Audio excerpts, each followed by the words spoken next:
So, the next show we're going to talk about is a fellow Showtime Sunday night series, which is Ray Donovan. Mm-hmm. And, you know, it's fascinating to me because I've seen the first four. I'll only talk about the first one right now. Right, because that's because we don't want to spoil it too much. But I will say, I watched the first four, and then I went back and rewatched the first one at the premiere screening earlier this week.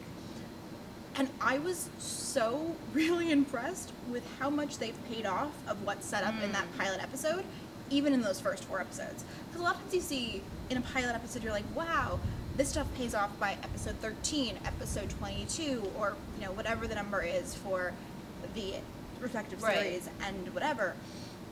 But, you know, they're moving fast, which is in some ways unlike a lot of cable shows. A lot of cable shows do have the slow burn, which I respect. And it's a fascinating method of telling stories. It's really kind of only successful in cable because it doesn't really work that well on network television.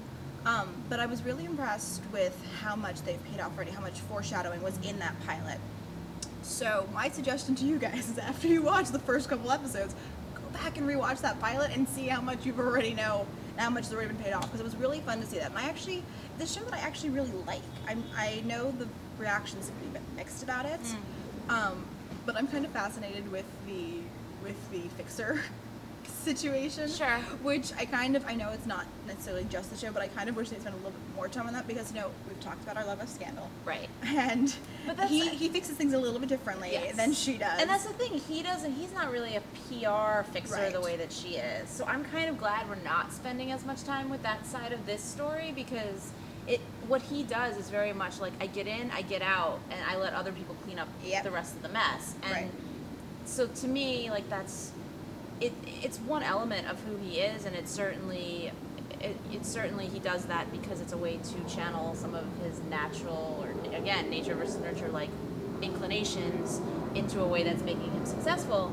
But at the same time, I much more enjoy the stuff with his family. Like, I'm fascinated by John Boyd's character. If the show was centered on him, I actually think I would enjoy it a little bit more. I love Liev Schreiber, and I like Ray, but he's such a, it's weird to call him unassuming, but I feel like I want to, just because he's so internal. Yeah. And he's supposed to be. Yeah. And that's hard when he's surrounded by people who are so dynamic and putting it all out there. And the moments that I really gravitate to Ray are when he starts to let go and lose it a little bit, but he's the kind of character that doesn't want that to happen all the time. So it's that, like, balance for him of keeping it in, but it's that balance for me as a viewer of saying, well, you're way more interesting when you can't keep it together. So I don't know. There have been some things with John Boyd's character that I just his whole manipulation and his whole personality, that you don't want to like him, and yet you kind of can't help yourself. Like, he's really charismatic, and so it's hard to side with Ray when Ray is like, oh my god, I hate you, I'm just going to kill you, get out of my life. I actually don't feel that way. Oh, really? Oh, yeah, okay. So no, I mean, it's not that I don't think he's charismatic, but I also feel like he's toxic, and I feel like he's totally toxic. But I also feel like they're showing a good way of kind of showing how he's manipulating everyone around him. Yeah. So I kind of like that. See, that's me, what so I'm saying. I feel like I'm looking at these characters going, you guys are going to so regret this later yes, on. absolutely. And but so I just it's feel like I I'm feel like siding with him because he's able to get things over on these people. And yes, of course, there's Ray who, like, knows what he's doing and doesn't like it. But I don't know. There's partially because I'm so trained to like the anti-hero, or not trained. Trained's the wrong word. Well, see, I think Ray Donovan is very much an anti-hero, but in a different way. In a different way, because he is the hero anti-hero of the bunch versus the villain anti-hero of the two. Though I have to ask you, because I know you mentioned that you like it more when Ray is out of control. What are your thoughts on the dream sequence in the pilot? See, okay, so I've seen past the pilot too, Yes. and it's hard because not everyone who will watch this, depending on when you watch this, has.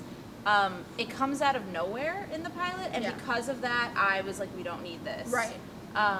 If it becomes an indication of things down the line, I think it's great, but I think that it's a little, I feel like it doesn't really fit his character. Yes. You know, I feel like if anybody should be having that, it's his brother, who's who was a boxer, and he has Parkinson's from Either injuries. of the brothers could have had it. Well, true, either of the brothers could have had it, but I guess I would just assume, like, you had so many head injuries, like, that you're going to hallucinate, or, right. And I kind of feel like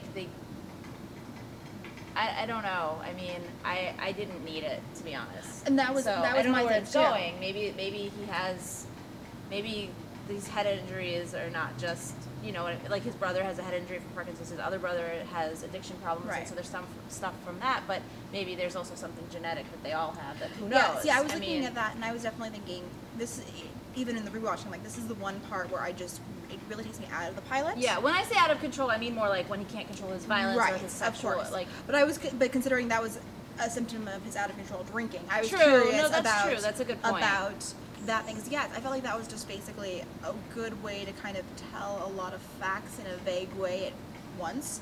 Versus, I mean, I feel like dream sequences are always tricky. Yeah. Unless, especially in a show that's so rooted in reality right. and so grounded, and everyone's so raw, and then all of a sudden you've got this poster talking to you, and you're kind of like, wait, am right. I in a cartoon? Right. It was very jarring tonally for me. Yeah. So I was curious what you thought about that. But yeah, that's the one thing that kind of sticks in my mind that I really hope they don't continue with. Right. I know they've already finished filming the entire first season, right.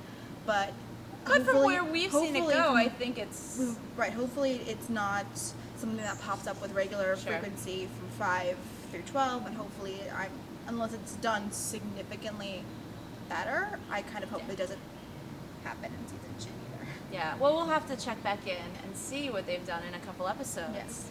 But that was Dexter and Ray Donovan, yes. and we'll come back shortly with more summer TV. I'm Danielle at Danielle TVD. And I'm Marisa at Marisa Rothman. Bye. Thanks for watching.